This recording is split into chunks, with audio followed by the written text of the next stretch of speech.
بسم اللہ الرحمن الرحیم۔ السلام علیکم معزز خواتین و حضرات، اربوں خربوں درود و سلام خاتم النبیین سیدنا حضرت محمد صلی اللہ علیہ وآلہ وسلم پر، ان کی اولاد، ان کی آل پر اللہ تعالیٰ مغفرت فرمائے، آپ کی میری ساری امت مسلمانوں کی، آمین۔ معزز خواتین و حضرات، آج کی اس ویڈیو میں ہم آپ کو ہندوازم کی دنیا میں لے جائیں گے۔ دنیا کا تیسرا بڑا مذہب ہندوازم ہے اور یہ ایک قدیم مذہب ہے، لہٰذا ہم آپ کو ہندوازم کی تاریخی پس منظر سے لے کر اس کے فلسفے اور عظیم شخصیات تک کی رہنمائی فراہم کریں گے اور آپ کو بتائیں گے کہ ہندو مذہب کیا ہے اور ہندو کون ہوتا ہے، بلکہ ویڈیو میں ہندو مذہب کے بانی کے حوالے سے بھی بات کریں گے اور جانیں گے کہ ہندو کس نبی کی امت ہیں، اور ویڈیو میں آپ یہ بھی جان پائیں گے کہ ہندوؤں کے فرقے کون سے ہیں اور ان فرقوں کے درمیان کیا فرق پایا جاتا ہے، ہندوؤں کے مذہبی عقائد کیا ہیں۔ ان تمام تر سوالات پر ناظرین آج تفصیل سے بات کریں گے، ویڈیو کو سکپ مت کیجیے گا، آخر تک ہمارے ساتھ رہیے گا۔ ناظرین، دنیا میں جتنے بھی بڑے اور قابل ذکر مذاہب ہیں، ان کا کوئی نہ کوئی بانی ضرور ہے اور وہ کسی شخصیت کی طرف انتساب کرتے رہتے ہیں، لیکن ہندو مذہب ایک ایسا مذہب ہے جس کا بانی نامعلوم ہے، اور کوئی ہندو بھی اپنے مذہب کے بانی کے متعلق دعویٰ نہیں کر سکتا کہ مجھے اپنے مذہب کا بانی معلوم ہے۔ گو کہ ہندوؤں کی تاریخی کتابوں میں بعض مذہبی شخصیات کا حوالہ ملتا ہے، لیکن ان میں سے ایک شخصیت بھی ایسی نہیں جس کی تعلیمات بعد کی ہندو فکر کا سرچشمہ بنی ہو، لہٰذا پورے یقین کے ساتھ ہم یہ کہہ سکتے ہیں کہ کسی بھی شخص کو ہندو مذہب کا بانی قرار نہیں دیا جا سکتا۔ پھر بھی ہندو مت یا ہندو دھرم جنوبی ایشیا اور بالخصوص بھارت اور نیپال میں غالب اکثریت کا ایک مذہب ہے جس کی بنیاد ہندوستان میں رکھی گئی۔ یہ اس ملک کا قدیم ترین مذہب، ہندو مت مسیحیت اور اسلام کے بعد دنیا کا تیسرا بڑا مذہب ہے۔ تقریباً 1 ارب پیروکاروں میں سے 905 ملین بھارت اور نیپال میں رہتے ہیں۔ ہندو مت کے پیروکار کو ہندو کہا جاتا ہے۔ ہندازم لفظ ہندو سے نکلا ہے جس کے معنی چور، کالا اور چوکیدار کے ہیں۔ ناظرین، یہاں پر آپ کو ایک عجیب بات بھی بتا دیں کہ ہندوازم میں عبادت کا طریقہ کوئی عقیدہ یا رسم رواج ایسا نہیں جو ہندو کہلانے والی تمام لوگوں میں یکساں ہو۔ یہ سن کر آپ حیران ہوں گے کہ مندر میں جانے والا بھی ہندو ہے اور وہ بھی ہندو ہے جس کے جانے سے مندر ناپاک ہو جاتا ہے۔ مذہبی کتاب وید کا سننے والا بھی ہندو ہے اور وہ بھی ہندو ہے جس کے متعلق حکم ہے کہ اگر مذہبی کتاب وید سن لے تو اس کے کانوں میں پگھلا ہوا سیسا ڈالا جائے، یعنی جو اونچی ذات کے ہندو ہیں وہ تو مندر بھی جا سکتے ہیں اور اپنی مذہبی کتاب بھی پڑھ سکتے ہیں، لیکن نیچ ذات کے ہندو نہ ہی مندر جا سکتے ہیں اور نہ ہی وہ اپنی مذہبی کتاب سن سکتے ہیں۔ اگر نیچ ذات کا کوئی بھی ہندو اپنی مذہبی کتاب وید سن لیتا ہے تو اس کے کانوں میں سیسا پگھلا کر ڈالنے کا قانون ہندوازم میں موجود ہے۔ غرض ہندو مت ایک مذہب نہیں ہے بلکہ ایک نظام ہے جس کے اندر عقائد و رسوم اور تصورات کی بہتات ہے۔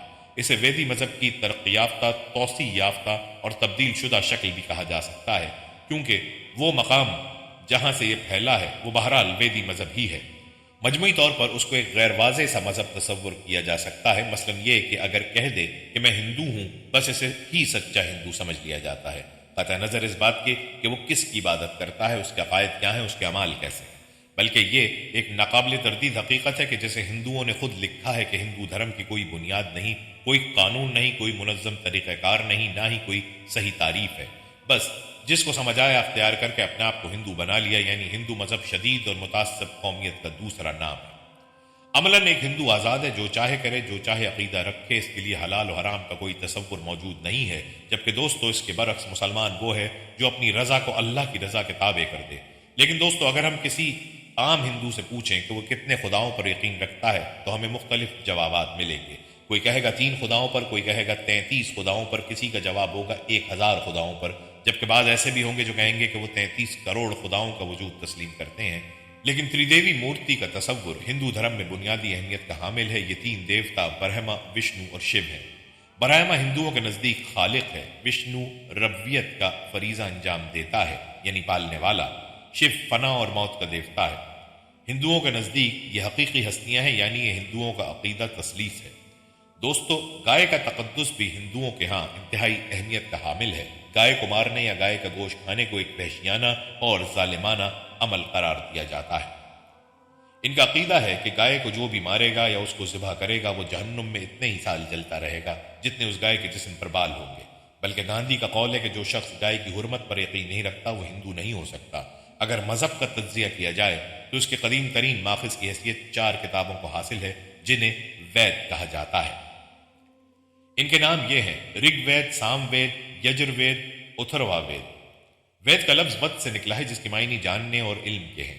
اس لیے وید کا اطلاق عام علوم یا مخزن علوم کے ہیں، جسے سنیتا کہتے ہیں۔ یہ مخزن علوم شروع میں 3 مجموعوں پر مشتمل تھا: رگ وید سنیتا، سام وید سنیتا اور یجر وید سنیتا۔ بعد میں اس میں اتھروا وید سنیتا کا اضافہ ہو گیا، جو مضمون کے لحاظ سے ایک ہی ہے۔ یہ سنیتا منتروں یا بھجنوں کا مجموعہ ہے، اس لیے یہ منتر بھی کہلاتی ہیں۔ راسخ العقیدہ ہندوؤں کا عقیدہ ہے کہ یہ تمام وید الہامی ہیں اور پرمیشور کے خاص بندوں کے ذریعے ہم تک پہنچائے گئے ہیں، اور برہما نے انہیں خود اپنے ہاتھ سے لکھا ہے۔ 19ویں صدی سے قبل ویدوں کے قلمی نسخے بہت نایاب تھے۔ جب یورپی ماہرین ہندوستان آئے تو وہ 19ویں صدی میں برہمن پنڈتوں سے سن کر انہیں ضابطہ تحریر میں لائے۔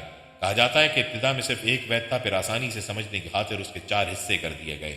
ہمارے نزدیک ویدوں کی خاصیت یہ ہے کہ ان میں توحید کی تعلیم بھی موجود ہے۔ یورپی ماہرین کا کہنا ہے کہ وید 1700 قبل مسیح سے 500 قبل مسیح کے عرصے میں تخلیق ہوئے، تاہم ہندوؤں کا اعتقاد ہے کہ یہ ہزارہا برس سے چلے آ رہے ہیں۔ حیرت انگیز بات یہ ہے کہ آج ہندو مت کے جتنے بھی دیوی دیوتا ہیں، مثلا رام، کرشن، شیو، وشنو، ہنومان، گنیش، لکشمی، پاروتی وغیرہ، ان کا ویدوں میں ذکر نہیں ملتا۔ اپنے مفادات کی تکمیل کے لیے قدیم ہندوستانی حکمرانوں نے توحید پرستی کی تعلیم کو خیربات کہا اور بت پرستی اختیار کر لی۔ بت پرستی دراصل شخصیت پرستی کی ترقی یافتہ قسم ہے۔ صحیح بخاری میں حضرت عباس سے روایت ہے، نبی کریم صلی اللہ علیہ وسلم نے فرمایا، قوم نوح میں چند پاک باز لوگ موجود تھے، جب وہ چل بسے تو شیطان کے اکسانے پر لوگوں نے ان کے بت بنا لیے، رفتہ رفتہ ان کی پوجا کی جانے لگی۔ اس طرح انسانی معاشرے میں بت پرستی کا آغاز ہوا۔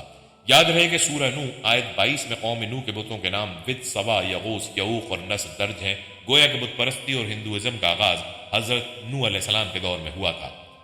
ناظرین، زمانے قدیم سے برہمن طبقے کی سرتوڑ صحیح ہے کہ ویدوں کو عوام الناس میں نہ پھیلایا جائے۔ ماضی میں تو صورتحال یہ تھی کہ صرف برہمن پنڈت ہی وید حفظ کر سکتے تھے، اور برہمنوں کے سوا کسی ہندوستانی کو اجازت نہیں تھی کہ وہ وید کا ایک لفظ بھی سن لے۔ بالادست برہمن طبقہ نہیں چاہتا تھا توحید کی تعلیم عوام میں پھیل جائے۔ اگر لوگ ایک رب کی عبادت کرنے لگتے تو ان کا سارا دھندا چوپٹ ہو جاتا، وہ پھر خدا کے نائب قرار پاتے اور شاہی اختیارات اور آسائشوں سے ہاتھ دھو بیٹھتے۔ قرآن پاک کا مطالعہ کیجئے تو معلوم ہوتا ہے حضرت نوح سے لے کر حضور اکرم صلی اللہ علیہ وسلم تک تمام رسولوں اور انبیاء کرام کا ٹکراؤ اپنی اپنی قوم کے حکمران اور طاقتور طبقے ہی سے ہوا۔ یہ حکمران طبقہ بالعموم شیطان کی تعلیمات کا پیروکار ہوتا تھا اور توحید کا سب سے بڑا دشمن۔ قدیم برہمن رہنماؤں نے، جنہیں رشی بھی کہا جاتا ہے، سب سے پہلے ویدوں میں ہی بت پرستی کے نظریات داخل کیے، کیونکہ اس زمانے میں یہی بنیادی مذہبی کتب تھیں، اس لیے انہیں بھی بت پرستی کے اولین آثار کی حیثیت سے اپنا لیا گیا۔ لیکن یہ سخت احتیاط برتی گئی کہ وید صرف برہمن پنڈتوں کے سینوں میں محفوظ رہیں، انہیں احاطہ تحریر میں بھی نہیں لایا گیا، کیونکہ برہمن طبقے کو خوف تھا یوں وہ عوام الناس میں پھیل سکتے ہیں، جبکہ وہ طبقہ ہر قیمت پر توحید کی تعلیم عام ہندو سے دور رکھنا چاہتا تھا۔ صدیاں گزر چکی، برہمنوں اور ان کے پیروکاروں کا وتیرہ تبدیل نہیں ہوا۔ ناظرین، ایک متفق علیہ حدیث کی روح سے حضرت نوح کرۂ ارض پر پہلے رسول ہیں، یعنی اللہ تعالیٰ نے ان پر بذریعہ وحی شریعت نازل فرمائی تاکہ وہ اسے اپنی قوم کو عطا فرما سکیں۔ حضرت آدم کے سبھی پیروکار توحید پرست تھے، مگر حضرت نوح مبعوث ہوئے تو اولاد آدم میں کئی لوگ شیطان کے جال میں پھنس کر مشرک ہو چکے تھے، اس لیے انہیں راہ راست پر لانے کی غرض سے شریعت نازل فرمائی گئی۔ سورہ شورى آیت نمبر 13 میں اللہ تعالیٰ فرماتے ہیں، اس نے تمہارے لیے وہی دین مقرر کیا جس کی ہدایت اس نے نوح کو فرمائی اور جس کا حکم ہم نے ابراہیم، موسیٰ اور عیسیٰ کو دیا کہ اس دین کو قائم رکھو اور تفرقہ نہ ڈالو۔ حضرت نوح نے اپنی قوم میں تبلیغ فرمائی، مگر چند غربا کو چھوڑ کر بقیہ مشرک رہے۔ آخر طوفان نے سبھی کفار کو غرق کر دیا۔ بیشتر علماء کا خیال ہے کہ یہ سیلاب وادی دجلہ و فرات، مصر اور ملقہ علاقوں میں آیا تھا، اسی لیے ہندوستان اور چین متاثر نہیں ہوئے جہاں انسانی بستیاں آباد ہو چکی تھیں۔ اس بات کی تائید سورہ اعراف کی آیت 67 سے بھی ہوتی ہے، اور ہم نے طوفان میں ان لوگوں کو غرق کر دیا جنہوں نے ہماری نشانیوں کو جھٹلایا تھا۔ تاریخی آثار سے بھی عیاں ہے کہ یہ طوفان عالمگیر نہ تھا۔ دور جدید کی کئی تہذیبوں میں مگر زمانہ قدیم میں عظیم طوفان آنے کی روایت ملتی ہے۔ وجہ یہ ہے کہ اللہ تعالیٰ نے حضرت نوح کے بچ جانے والے بیٹوں اور کشتی پر سوار دیگر نیکوکاروں کی اولاد پر فضل فرمایا۔ ان کی اولاد پھر پورے کرۂ ارض پر پھیل گئی۔ وہ جہاں بھی پہنچے اپنے ساتھ حضرت نوح کی کچھ نہ کچھ تعلیم ضرور لے گئے، اور اس میں طوفان آنے کا تذکرہ بھی موجود تھا۔ ماہرین اثریات بتاتے ہیں کہ 4500 سال قبل وادی دجلہ و فرات ایران اور وسطی ایشیا سے مہاجر ہندوستان آنے لگے۔ ان سبھی مہاجرین کو مجموعی طور پر آریہ کہا گیا اور وید انہی کی تعلیمات پر مبنی ہے۔ درجہ والا بتایا جا چکا ہے کہ ویدوں میں تعلیم توحید بھی ملتی ہے، اس لیے شاہ ولی اللہ، بانی دیوبند، مولانا قاسم نانوتوی اور دیگر مشاہیر اسلام آریاؤں کو کسی رسول یعنی کہ حضرت نوح علیہ السلام کی قوم میں سے سمجھتے تھے۔ علماء اسلام میں اختلاف ہے کہ یہ کون سی قوم تھی۔ دور جدید میں مولانا سلیمان ندوی، مولانا عبید اللہ سندھی، خواجہ حسن نظامی اور مولانا شمس نوید عثمانی جیسے جید علماء نے انہیں سابعین میں شمار کیا ہے۔ قرآن پاک میں سابعین کا ذکر یہود و نصارہ کے ساتھ آیا ہے۔ سورہ بقرہ میں کہا گیا ہے کہ یہود، نصارہ اور سابعین میں سے جو شریعت الہی پر عمل کرتے ہیں وہ خوف زدہ اور غمگین نہیں ہوں گے۔ علامہ ابن کثیر تفسیر قرآن اور امام راغب اصفہانی مفردات نے انہیں قوم نو قرار دیا ہے۔ یاد رہے حضرت نو کی کشتی کوہ جودی پر ٹھہری، جو عراق، ایران، ترکی اور آرمینیا کی مشترکہ سرحد پر پھیلے پہاڑی سلسلے کی ایک چوٹی تھی۔ علماء اسلام لکھتے ہیں کہ حضرت نو پھر اپنے اہل خانہ اور بچے کچے نیکوکاروں کے ساتھ وادی دجلہ و فرات ہی میں مقیم ہوئے۔ آیات قرآنی کی روشنی ہی میں علماء نے سابعین کو قوم نو کہا ہے۔ وجہ یہ ہے کہ اکثر آیات میں حضرت نو کا ذکر حضرت موسیٰ اور حضرت عیسیٰ کے ساتھ آیا ہے جو یہود و نصارہ کے رسول تھے۔ چونکہ دیگر آیات میں یہود و نصارہ کے ساتھ سابعین کا بھی ذکر ہے، اس لیے علماء نے اسے حضرت نو کی قوم قرار دیا کیونکہ وہ بھی رسول تھے۔ ناظرین، ہم بات کر رہے تھے ویدوں کی۔ انہی ویدوں میں حضرت نو علیہ السلام کا تذکرہ بھی ملتا ہے۔ ویدوں کے مضامین سے یہ بات بھی ظاہر ہے کہ کچھ منتروں کو چھوڑ کر بقیہ بر صغیر کی سرزمین پر لکھے گئے ہیں۔ جب آریہ یہاں آئے تھے تو انہیں کچھ مذہبی بھجن زبانی یاد تھے اور انہیں زبانی منتقل کرتے گئے، اور جب وہ فن تحریر سے آگاہ ہوئے تو ان کی ابتدائی تحریریں یہی بھجن اور منتر ہوئے جو اب رگ وید کا حصہ ہیں اور تکرار اور حذف و اضافے کے ساتھ دوسرے ویدوں میں شامل کیے گئے ہیں، اور ان کے بہت سے مضامین بہت بعد کے حالات پر مشتمل ہیں۔ اس طرح ویدوں کا زمانہ 1000 قبل مسیح سے 600 قبل مسیح تک متعین ہوتا ہے جو قرین قیاس ہے۔ ان کے علاوہ کئی اور کتابیں بھی ان کے مذہب کی بنیاد ہیں۔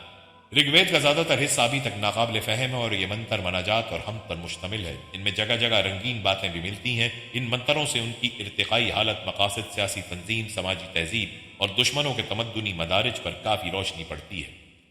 ان میں بہت سے معبودوں کا نام لے کر دولت و شہرت طلب کی گئی ہے اور دشمنوں کے مقابلے میں اپنی فتح اور کامرانی کی دعا کی گئی ہے۔ قدامت کے لحاظ سے رگ وید کے بعد سام وید کا نام آتا ہے۔ اس کے تمام منتر سوائے 571 منتروں کے رگ وید سے ماخوذ ہیں جنہیں اس میں خاص طور پر اکٹھا کیا گیا تاکہ رسموں کو ادا کرنے میں آسانی ہو۔ اس کے تمام منتر بلند آواز میں پڑھے جاتے ہیں، یہی وجہ ہے کہ اس کا نام سام یعنی ترنم ہے۔ یجر وید سنسکرت کے لفظ یجر ویدا سے ماخوذ ہے۔ یجوس کا مطلب منتر اور ویدا کا مطلب علم ہے، یعنی علم کے منتر۔ ان منتروں کا مجموعہ ہے جو پنڈت مذہبی رسوم جیسے یجنا کے دوران پڑھتے ہیں۔ سام وید کی طرح اس کے منتر بھی رگ وید سے ماخوذ ہیں۔ اس میں منتروں کے درمیان پوجا کے لیے ہدایتیں بھی ہیں۔ یجروید کو 2 اقسام میں تقسیم کیا جاتا ہے، کرشنا یجروید اور شکلا یجروید۔ اول الذکر میں غیر واضح اور غیر ترتیب یافتہ آیات، جبکہ مؤخر الذکر میں ترتیب کے ساتھ واضح آیات ہیں۔ کرشنا یجروید کے 4 ایڈیشن جبکہ شکلا یجروید کے 2 ایڈیشن موجود ہیں۔ یجروید میں منو نامی ایک شخصیت کا ذکر ملتا ہے۔ یہ حضرت نوح سے بہت مماثلت رکھتی ہے کیونکہ منو بھی ایک عظیم سیلاب سے بچ نکلتا ہے۔ یجروید کے مطابق خدا نے منو کو خبردار کیا کہ سیلاب آنے والا ہے، چنانچہ اس نے کشتی بنائی اور خدا کی مدد سے بچ نکلا۔ بعد ازاں منو سے نسل انسانی کا اثر نو آغاز ہوا۔ جو علماء سمجھتے ہیں کہ ویدوں میں حضرت نوح کی تعلیم کا حصہ موجود ہے وہ منو کو انہی کی شخصیت بتاتے ہیں۔ یہ بات قابل ذکر ہے۔ جنوبی ہند میں منو کو مہانو کہا جاتا ہے۔ نوف کا ایک لفظ نو سے بہت ملتا جلتا ہے۔ ایک اور اہم بات ہے کہ ہندوؤں کے موجودہ دور کلیگ کا آغاز عظیم سیلاب سے شروع ہوتا ہے۔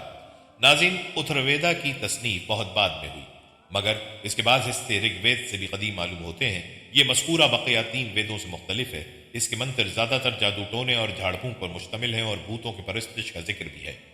آریہ اس ملک میں آنے کے بعد جلد اپنی زبان بھول گئے، اس لیے ویدوں کی تفسیریں لکھی گئیں اور انہوں نے ان منتروں کو جنہیں سمجھ سکتے تھے کچھ نہ کچھ تفسیریں لکھ لیں اور بقیہ حصے کو چھوڑ دیا، لہٰذا بقیہ حصہ ناقابل فہم بن گیا۔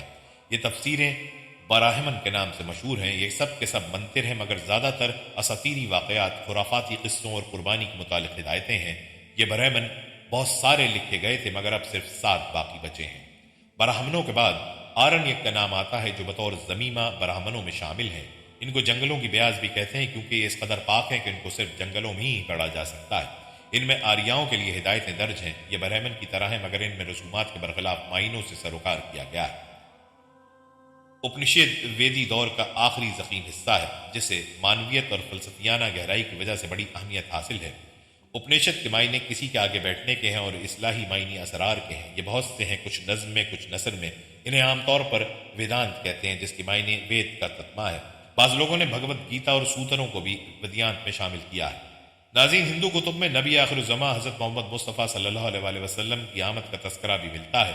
ہندو مذہبی کتاب پرانا میں ذکر کیا گیا ہے کہ کل کی اوتار آئے گا۔ کل کی سنسکرت لفظ ہے جس کا مطلب تعریف کیا گیا ہے۔ اگر عربی میں اس لفظ کا ترجمہ کریں تو محمد اس کا ترجمہ ہوگا۔ پھر کہا گیا ہے کہ وہ سومتی کے پیٹ سے پیدا ہوگا۔ لفظ سومتی سنسکرت لفظ ہے جس کے اردو معنی امن والی کے ہیں، اور اگر ہم اس کا عربی میں ترجمہ کریں تو عرب میں سومتی کا ترجمہ آمنہ ہوگا جو رسول کی والدہ کا نام تھا۔ شری دس اوتار کے شلوک نمبر 10 میں کہا گیا ہے کہ کل کی وشنو یاس نامی شخص کے گھر میں پیدا ہوگا اور وہ وشنو یاس کا بیٹا ہوگا۔ وشنو کا مطلب سنسکرت میں خدا اور یاس کا مطلب بندہ یعنی خدا کا بندہ۔ اگر یہی لفظ ہم عربی زبان میں کہیں تو عبداللہ بنے گا جو رسول کے والد کا نام ہے۔ مزید کہا گیا کہ وہ شمبالا کے گاؤں یا علاقے میں پیدا ہوگا۔ شمبالا سنسکرت لفظ ہے جس کا مطلب امن والی جگہ ہے۔ عربی میں ترجمہ کریں تو اس کا ترجمہ دارالامان ہوگا جو مکے کا دوسرا اور معروف نام ہے۔ پھر کہا گیا ہے کہ جب یہ کل کی آئے گا تو ایک اچھا دور شروع ہو جائے گا۔ پھر کہا گیا ہے کہ کل کی آخری اوتار ہوگا جس کو دین کی حفاظت کے لیے بھیجا جائے گا۔ ناظرین، ہندو مت کسی ایک مذہب کا نام نہیں ہے بلکہ یہ مختلف و متضاد عقائد و رسوم، رجحانات، تصورات اور توہمات کے مجموعے کا نام ہے۔ یہ کسی ایک شخص کا قائم کردہ یا لایا وہ نہیں ہے بلکہ مختلف جماعتوں کے مختلف نظریات کا ایک ایسا مرکب ہے جو صدیوں میں جا کر تیار ہوا ہے۔ اس کی وسعت کا یہ عالم ہے کہ الہات سے لے کر عقیدہ وحدت الوجود تک بلا قباحت اس میں ضم کر لیے گئے ہیں۔ دہریت، بت پرستی، شجر پرستی، حیوان پرستی اور خدا پرستی سب اس میں شامل ہیں۔ ناظرین، اگر ہندو مت کی تاریخ کی بات کریں تو برصغیر آنے کے بعد آریہ چند صدیوں میں اپنی زبان بھول گئے اور ساتھ ہی ساتھ اپنی خصوصیات کھوتے چلے گئے۔ انہوں نے یہاں کی مختلف قوموں کے تمدنی اثرات، عقائد اور رسوم کو قبول کر لیا اور ان دیوتاؤں کو بھی اپنے دیوتاؤں میں شامل کر لیا جن کی عبادت غیر آریہ کیا کرتے تھے، مگر وہ اپنی انفرادیت اور نسلی برتری کو کھونے کے لیے تیار نہ تھے۔ چنانچہ انہوں نے ایک طرف ہر اس جماعت اور مذہب سے ٹکر لینے کی ٹھانی جس نے ان کی عظمت سے انکار کر دیا، اور دوسری طرف ذاتوں کی بندش کو سخت کر کے ایسے عقائد و رسوم کا جال پھیلا دیا کہ لوگوں کے لیے اس سے نکلنا ممکن نہیں تھا۔ انہوں نے ویدی عہد کی مذہبی کتابوں اور دیوتاؤں کو احترام کے دائرے میں محدود کر دیا اور نئی کتابوں کی تصنیف اور نئے دیوتاؤں کی شمولیت سے مذہبی نظام قائم کیا اور اس پر نئی کتابوں میں اس نظام کی بنیاد رکھی۔ دھرم شاستر اور پران کو سب سے زیادہ اہمیت حاصل ہوئی۔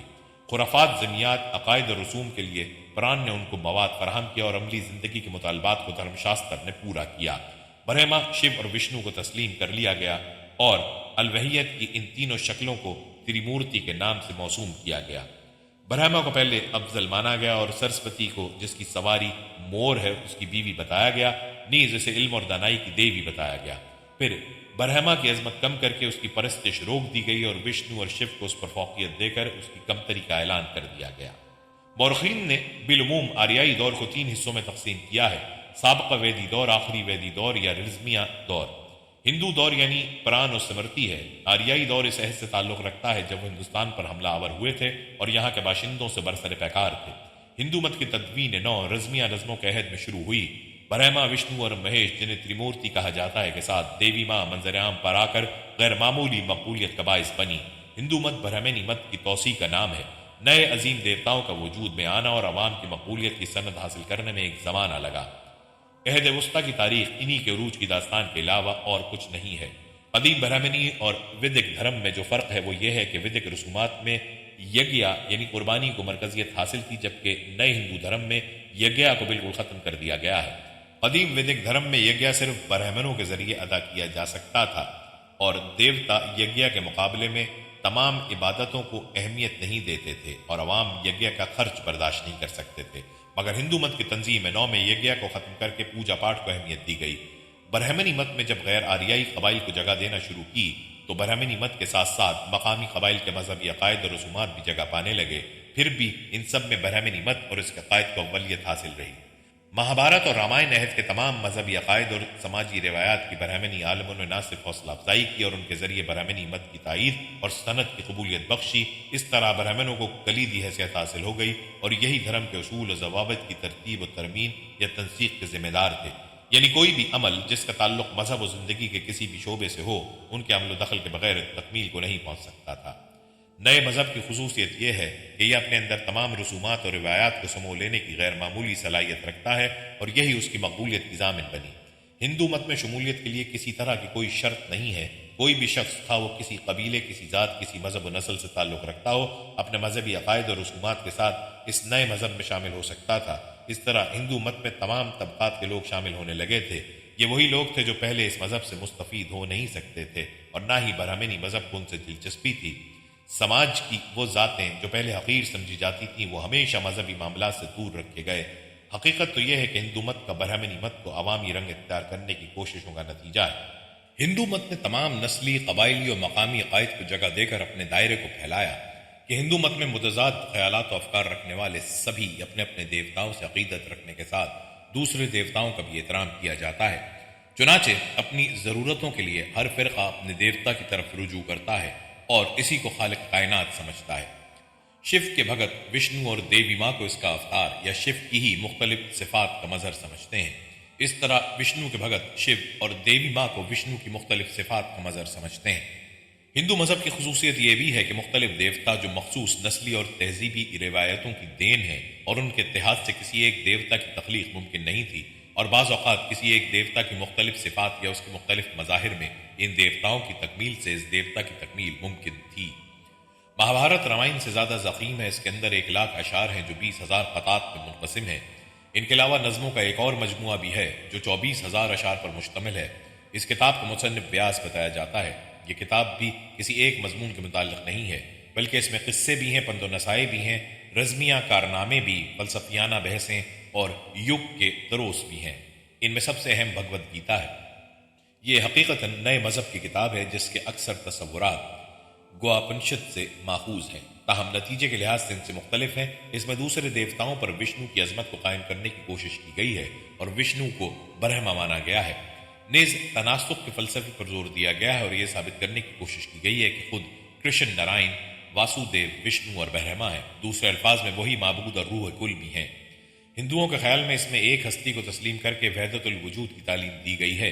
اس میں قدیم دیوتاؤں کو نظر انداز کر کے ایک نئے مذہب کی داغ بیل ڈالی گئی ہے جس میں کرشن ہی کو سب کچھ بتایا گیا ہے۔ اس تعلیم نے کچھ عرصے کے بعد ایک بڑے فرقے کی صورت اختیار کر لی۔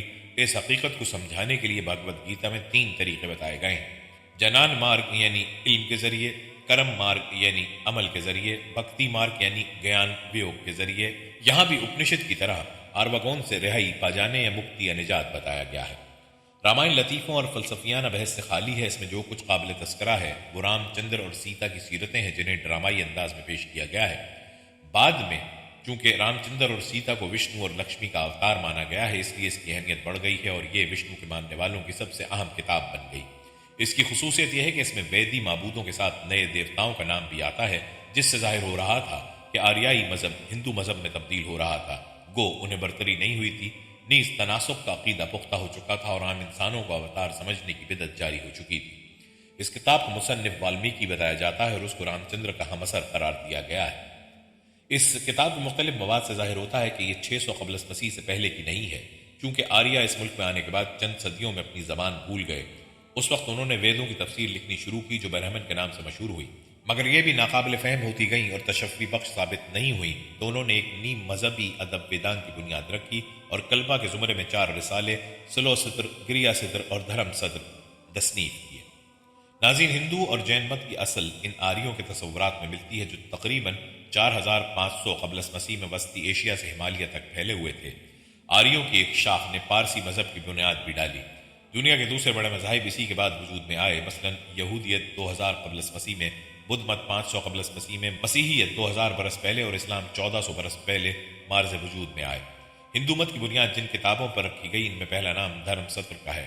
اس کو ہندو قانون میں ماخذ کی حیثیت حاصل ہے۔ دھرم کے معنی مذہب، فرائض اور اعمال کے ہیں اور ستر کے معنی دھاگے کے، مگر اصطلاحی معنوں میں مقدس کتابوں کی طرف رہنمائی کرنے والے کے ہیں۔ اس نوع کی متعدد کتابیں لکھی گئیں جس میں 4 دھرم ستر جو گوتم، بودھیان، وششٹ اور آپستم کی طرف منسوب ہیں اور زیادہ اہم سمجھی جاتی ہیں۔ ان کی تصنیف 6 صدی قبل مسیح کے بعد کی ہیں۔ ہندو دور کے اوائل میں یہی دھرم ستر قانون کا ماخذ رہی ہے اور اجتماعی زندگی میں ان پر عمل درآمد ہوتا رہا ہے۔ کچھ دنوں کے بعد جب ان آریوں نے جو اپنی خصوصیت کھو کر ہندو بن چکے تھے اور غیر آریائی بن چکے تھے، یہ محسوس کیا کہ ایک طرف بدھ مت ان کی مذہبی عالمگیریت سے متصادم ہے اور دوسری طرف شودر ان کی نسلی برتری سے نبرد آزما ہے، انہوں نے اپنی نسلی برتری کو برقرار رکھنے کے لیے ایک نیا قدم اٹھایا۔ انہیں پورا یقین تھا کہ دھرم صدر وقت کے غالبے کو پورا نہیں کر سکتے اور ایسے پرخطر موقع پر اگر کوئی شے انہیں فنا ہونے سے بچا سکتی ہے تو معاشرے کی نئی تشکیل ہے جو ذاتوں کی تفریق کی بنیاد پر کی جائے گی۔ چنانچہ انہوں نے دھرم شاستر رکھا۔ اس کے بعد یہی کتابیں ہندو قانون کا ماخذ قرار پائیں اور ان کی تعلیم کے تحت پورے معاشرے کے چلانے کی کوشش کی گئی۔ عملی زندگی میں منو اسمرتی کو اولیت اور فوقیت حاصل ہے۔ عدالتوں کے اندر اس کے تحت فیصلے ہوتے ہیں۔ دھرم شاستر کی بنیاد ذات پر رکھی گئی تھی اور مقدمے کے طور پر اس اصول کو تسلیم کیا گیا کہ انسانی آبادی 4 ذاتوں میں بٹی ہوئی ہے: برہمن، کشتری، ویش اور شودر۔ ان میں اول ذکر 3 دوئج ہیں، یعنی مرنے کے بعد پھر جنم لیتے ہیں، لیکن شودر کا صرف ایک ہی جنم ہے۔ دوم ذاتوں میں برہمن کی ذات سب سے اعلیٰ ہے، کیونکہ برہما نے اسے سر سے پیدا کیا۔ برہمن بحیثیت دیوتا کے ہیں، گویا وہ انسانی شکل میں ہیں، ان کے حقوق سب سے زیادہ ہیں، وہ علم و دھرم کے محافظ ہے، اس کے وسیلے کے بغیر فلاح نہیں ہے۔ برہموں کے بعد کشتری ہیں، جو برہما کے بازو سے پیدا ہوئے ہیں، شجاعت ان کی لازمی صفت ہے، اس لیے حکومت کرنے کا ان کو پیدائشی حق حاصل ہے۔ اس کے بعد وش کی ذات ہے، برہما نے ان کو ران سے پیدا کیا ہے اور تجارت و صنعت کے لیے انہیں منتخب کیا ہے۔ شودر کا درجہ سب سے آخر ہے، انہیں تینوں ذاتوں کی خدمت کے لیے پیدا کیا گیا، کیونکہ انہیں برہما نے پیر سے پیدا کیا ہے۔ اس کے بعد پران کا درجہ ہے، جو تعداد میں 18 ہیں، ان کے علاوہ 2 اور پران ہیں، اس طرح یہ تعداد میں 20 ہو جاتے ہیں۔ ان کتابوں کے عنوانات یہ ہیں: تخلیق کائنات، یعنی کائنات کس طرح وجود میں آئی۔ کائنات کی تخلیق نو، یعنی یگ چکر کے بعد مہا یگ شروع ہوتا ہے۔ اس سے پہلے 3 یگ، ست یگ، ترتیا یگ اور 2 اپر یگ گزر چکے ہیں۔ اب آخری یگ کل یگ چل رہا ہے۔ ہر یگ 43 لاکھ سال کا ہوتا ہے۔ دیوتاؤں کے نسل نامے جو خرافات پر مبنی ہیں، دنیا کے ادوار اور ان پر دیوتاؤں کی حکومت، بادشاہوں کے نسل ناموں کے متعلق۔ ناظرین، اب بات کرتے ہیں ہندو مت کے فرقوں کی۔ ہندو مت کے 6 اہم فرقے ہیں: وشنو مت، شیو مت، شکتی مت، گنپتی مت، سوریا مت، سمارت سوتر۔ وشنو مت فرقہ وشنو کو رب اعلیٰ کائنات کا محافظ اور رزاق مانتا ہے۔ وشنو کو 4 بازوؤں کے ساتھ مقدس جواہرات پہنے تخت پر بیٹھے دکھایا جاتا ہے۔ یہ ایک عقاب گروڑ پر سوار ہے، جس کو بھی انسانی شکل میں پیدا کیا جاتا ہے۔ اس کی بیوی لکشمی ہے، جو دولت کی دیوی ہے، جو مودبانہ اس کی خدمت میں رہتی ہے۔ لکشمی کی سواری مور ہے۔ وشنو کے ماننے والے لکشمی، گروڑ، مور اور ہنومان کی پرستش بھی کرتے ہیں۔ وشنو سمندر کی گہرائی میں 1000 سر والے سانپ شیش پر سویا رہتا ہے۔ جب کوئی کائنات کو تباہ و برباد کرنا چاہتا ہے تو پھر جاگتا ہے۔ چنانچہ کائنات کو بچانے اور برائیوں سے بچانے کے لیے مختلف مواقع پر اس نے 9 بار جنم لیا ہے اور 1 بار جنم لینے والا ہے، جس کی تفصیل کچھ اس طرح سے بتائی جاتی ہے: متسیا، اس نے مچھلی کی شکل اختیار کر کے ایک سادھو منو کی مدد کی تھی۔ کورم، اس نے کچھوے کی شکل اختیار کر کے مندر پہاڑ جو سمندر میں غرق ہو رہا تھا اپنی پیٹھ پر اٹھایا۔ ورا، اس نے ہرن یکش دیو کو مارنے کے لیے سور کا جنم لیا تھا۔ نرسنگ نے نیم انسانی شیر کی شکل میں ہرن یکشو دیو، جس نے خدائی کا دعویٰ کر کے وشنو کی پوجا سے روک دی تھی، قتل کیا۔ وامن، ایک حکمران بلی نے آسمان پر قبضہ کر کے دیوتاؤں کو جلا وطن کر دیا تھا۔ اس نے ایک بونے کی شکل میں جنم لے کر اسے باہر کیا۔ پرشورام، جب کشتریوں نے برہمنوں پر ظلم کرنا شروع کر دیا تو اس نے پرشورام کا جنم لیا اور کلہاڑی سے تمام کشتریوں کو قتل کیا۔ دشرت رام، 7ویں مرتبہ اس نے رام کی صورت میں جنم لیا اور لنکا کے راجہ جس نے سیتا کو اغوا کر لیا تھا قتل کیا۔ یہ قصہ رامائن میں پیش کیا گیا ہے۔ کرشن، 8واں جنم اس نے کرشن کی صورت میں مہابھارت کی جنگ میں حصہ لیا تھا۔ اس نے بدھ کی شکل میں جنم لیا تھا اور اپنے عقیدت مندوں کو چاہنے کے لیے ایسی تعلیم پیش کی جو وشنوی تعلیم سے مختلف تھی۔ جو راسخ العقیدہ تھے وہ ثابت قدم رہے اور جن کے دلوں میں کھوٹ تھا وہ گمراہ ہو گئے۔ کل کی، وشنو کا 10واں اور آخری جنم ہے۔ جب دنیا برائیوں کے آخری کنارے تک پہنچ جائے گی تو وہ کلکی کی شکل میں ایک گھوڑے پر سوار تباہی کی تلوار لیے آئے گا اور دنیا کو برباد کر کے ایک نئی دنیا آباد کرے گا۔ یہ فرقہ مزید ذیلی فرقوں میں بٹا ہوا ہے۔ اس کی اہم کتابیں ہری ونش اور وشنو پران ہیں اور یہ بھکتی کو مکتی کا اہم ذریعہ سمجھتا ہے۔ دوسرا فرقہ شیو مت ہے۔ یہ فرقہ شیو کو رب اعلیٰ مانتا ہے اور اسے تقریب و تعمیر کا دیوتا سمجھتا ہے۔ اسے مہایگ اور مہادیو بھی کہتے ہیں۔ بعض لوگوں کا خیال ہے کہ یہ غیر آریائی دیوتا ہے جس کی پوجا وادی سندھ میں ہوتی تھی۔ اس کی بیوی پاروتی ہے جو مختلف روپ کی وجہ سے درگا کالی اور اما پاروتی کے ناموں سے مشہور ہے۔ پاروتی سے شیو کے 2 بیٹے پیدا ہوئے، ایک گنیش اور دوسرا کارتک جو جنگ کا دیوتا مانا جاتا ہے اور اس کا نام سکند بھی بتایا جاتا ہے۔ شیو کے پجاری شیو کے علاوہ پاروتی اور اس کے بیٹوں خاص کر گنیش جو ہاتھی کا سر رکھتا ہے کے علاوہ نندی کی پوجا کرتے ہیں۔ ہندوؤں میں جو لنگ اور یونی پوجا ہوتی ہے وہ بھی شیو اور کالی کے متعلق ہیں۔ اس فرقے کی اہم کتاب وایو پریان ہے۔ یہ علم کو نجات کا ذریعہ مانتا ہے۔ یہ فرقہ بھی بہت سے ذیلی فرقوں میں بٹا ہوا ہے۔ تیسرا فرقہ شکتی مت ہے۔ یہ فرقہ شکتی کی پوجا کرتا ہے۔ اس کا عقیدہ ہے کہ شکتی مونس ہے اور وہ ایک عورت کی حیثیت سے تشخیص کی جا سکتی ہے اور وہ نسوانی شکل رب اعلیٰ ہے اور اسے درگا، کالی اور بھوانی کے نام سے موسوم کرتے ہیں اور اسے شیو کی بیوی مانتے ہیں۔ ان کے عقیدے کے مطابق شیو کی بیوی بننے سے کالی یا درگا کے قادر مطلق ہونے میں کوئی قباحت نہیں ہے۔ شکتی مذکورہ کی مختلف شکلوں میں کالی بہت مشہور ہے۔ اس کو سیاہ روح ہاتھی جیسے دانت نکالے اور منہ کو خون سے سرخ کیے دیکھا جاتا ہے۔ اس کا دوسرا روپ بھوانی اپٹھگوں کی دیوی ہے۔ اس کے دو بڑے فرقے ہیں، دکشن مارگی یعنی دائیں بازو کے پوجنے والے اور واما مارگی یعنی بائیں بازو کے پوجنے والے۔ یہ ایک خفیہ فرقہ ہے جن کے نزدیک 5 طرح کی نجات کا ذریعہ ہے، یعنی مادیہ، متسیہ، مانس، مدرا، میتھن، یعنی کہ شراب، مچھلی، گوشت، اناج اور جنسی اتحاد۔ ان لوگوں میں ایک مذہبی رسم ہے جسے یہ چکر پوجا کہتے ہیں۔ اس پوجا میں اپنی بیوی کے علاوہ کسی دوسری عورت سے اختلاط کرنا کار ثواب سمجھا جاتا ہے اور وہ عورت ہمیشہ کے لیے اس کی رومانی بیوی بن جاتی ہے۔ اس فرقے کی اہم کتابیں تنتر ہے۔ یہ ہری ونش اور مارکنڈیا پران کو بھی اہمیت دی جاتی ہے۔ گمپتی مت فرقہ گنیش کو رب اعلیٰ مانتا ہے اور اس کو فہم و تدبر کا دیوتا سمجھتا ہے۔ گنیش کو ہاتھی کے سر کے ساتھ دکھایا جاتا ہے۔ سوریہ مت فرقہ سورج کو دیوتا مانتا ہے اور طلوع آفتاب اور غروب آفتاب کے وقت اس کی پوجا کرتا ہے۔ چھٹا فرقہ سمارت سوتر ہے۔ یہ وسیع النظر فرقہ ہے اور ہر دیوتا پر اعتقاد رکھتا ہے اور اپنی خواہش اور ضرورت کے تحت اس کی پوجا کرتا ہے۔ پرستش کے لیے ہندو 3 دیوتاؤں کے قائل ہیں۔ پہلا گرام دیوتا یعنی بستی کا دیوتا، دوسرا کل دیوی یا دیوتا یعنی خاندان کا دیوتا، تیسرا اشت دیوتا یعنی محبوب دیوتا۔ اسی طرح ایک ہندو کا گرام دیوتا گنیش، کل دیوی لکشمی اور محبوب دیوتا نندی ہو سکتا ہے۔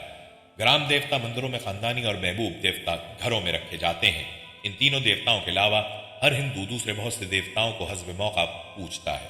درگا پوجا کے موقع پر درگا کو، گنیش چترتھی کے موقع پر گنیش کو، کرشن کے جنم اشٹمی کے زمانے میں کرشن کی، دیوالی کے موقع پر لکشمی کو اور شیواتری میں شیو کی پرستش کی جاتی ہے۔ ہندو مت کے یہ اہم دیوتا ہیں مگر ان کی فہرست بہت لمبی ہے اور ان کی تعداد 5 کروڑ بتائی جاتی ہے، اس لیے ان سب کا جائزہ لینا آسان نہیں ہے۔ مختصر یہ ہے کہ تمام اہم اور غیر اہم بے شمار دیوتاؤں کے علاوہ بے شمار جانور مثلا ہاتھی، سانپ، گھڑیال، شیر، مور، ہنس، طوطا، چوہا وغیرہ مختلف دیوتاؤں کی طرف سے ہونے کی وجہ سے مقدس سمجھے جاتے ہیں اور ان کی پوجا ہوتی ہے۔ جانوروں میں سب سے اہم گائے ہے۔ ان کے علاوہ درختوں میں پیپل، انجیر، تلسی اور ببول اور دریاؤں میں گنگا کو خاص اہمیت حاصل ہے اور اسے مقدس سمجھا جاتا ہے۔ ناظرین، اگر ہندو مت کے عقائد اور رسوم کی بات کریں تو ہندو مت کا پہلا عقیدہ مخلوق پرستی ہے جس کی تفصیل گزر چکی ہے۔ اس کے علاوہ کرم و تناسخ کا عقیدہ ہے جنہیں بہت اہمیت حاصل ہے۔ کرم کے عقیدے کے مطابق ہر عمل چھوٹا بڑا، اچھا برا انسانی روح پر اثر انداز ہوتا ہے اور انسان اپنے عمل یعنی کرم کے لحاظ سے سزا اور جزا کا عمل مستحق ہوتا ہے، یعنی کرم کے مطابق اچھا یا برا جنم لیتا ہے۔ ان کا دوسرا عقیدہ تناسخ یا اواگمن کے متعلق ہے جو ویدی عہد میں کچھ مبہم تھا، پھر بھگوت گیتا میں کرشن نے متعدد جنم کی تعلیم نے اس کے لیے مواد فراہم کیا کہ یہاں تک ہندو عہد میں پوری طرح مستحکم ہو گیا۔ اس عقیدے کے مطابق انسان کو صرف ایک زندگی نہیں ملتی ہے، چنانچہ وہ مرنے کے بعد پھر جنم لیتا ہے اور یہ سلسلہ چلتا رہتا ہے اور ہر موت کے بعد اس کا اعمال نامہ یم یعنی موت کے دیوتا کے سامنے پیش ہوتا ہے جو اسے جانچتا ہے اور روح کو صفائی پیش کرنے کا حکم دیتا ہے اور پھر روح کو اس کے اعمال کے مطابق نرک میں کچھ دنوں کے لیے بھیج دیتا ہے۔ جب میعاد ختم ہو جاتی ہے تو اسے دوبارہ جنم لینے کے لیے بھیج دیتا ہے اور یہ چکر اس وقت تک چلتا رہتا ہے جب تک انسان اچھے اور معقول اعمال کا ذخیرہ کر لیتا ہے تو اس کی مکتی نہیں ہو جاتی ہے۔ مگر مکتی یعنی نجات کیا ہے معلوم نہیں۔ ہندو رسم میں یجن یا یگیا یعنی قربانی کو بہت اہمیت حاصل تھی۔ یہ آریاؤں کی رسم تھی جو ہندو عہد تک جاری رہی۔ مختلف راجاؤں کے عہد میں گھوڑے کی قربانی کا تذکرہ ملتا ہے۔ اوائل میں آدمی کی قربانی بھی رائج تھی۔ جانوروں کی قربانی کو اہمیت حاصل ہے۔ آج بھی کالی کو سینکڑوں بھینسے چڑھائے جاتے ہیں۔ ہون ہردگیا کو ضروری سمجھا جاتا ہے۔ ستی بھی مذہبی رسم تھی، ہندو عہد میں رائج رہی۔ اس کے علاوہ روزانہ غسل کرنا، صبح شام سورج کی پوجا کرنا، مقدس مقامات کی زیارت کرنا اور دیوتاؤں کے سامنے ناچنا گانا اہم مذہبی رسوم ہیں۔ ناظرین، یہ تھے کچھ حقائق ہندو مذہب کے بارے میں۔ ہم امید کرتے ہیں کہ آپ کو ہماری آج کی یہ ویڈیو ضرور پسند آئی ہوگی۔ اگر آپ کو ہماری آج کی یہ ویڈیو پسند آئی ہے تو آپ سے گزارش کرتے ہیں کہ آپ ہمارے چینل مسلم میٹرز ٹی وی کو ضرور سبسکرائب کر لیں اور ساتھ ہی لگے بیل کے بٹن کو بھی پریس کر لیں تاکہ آپ کے پاس ہماری آنے والی مزید معلوماتی ویڈیوز کا نوٹیفیکیشن پر وقت ملتا رہے۔ سبسکرائب کے ساتھ ساتھ ہماری ویڈیو کو لائک بھی کریں اور اپنی قیمتی رائے کا اظہار کمنٹس میں ضرور کریں۔ کمنٹس میں آپ اپنے سوالات بھی ہم تک پہنچا سکتے ہیں۔ اللہ تعالیٰ آپ کو اپنے حفظ و امان میں رکھے، آمین۔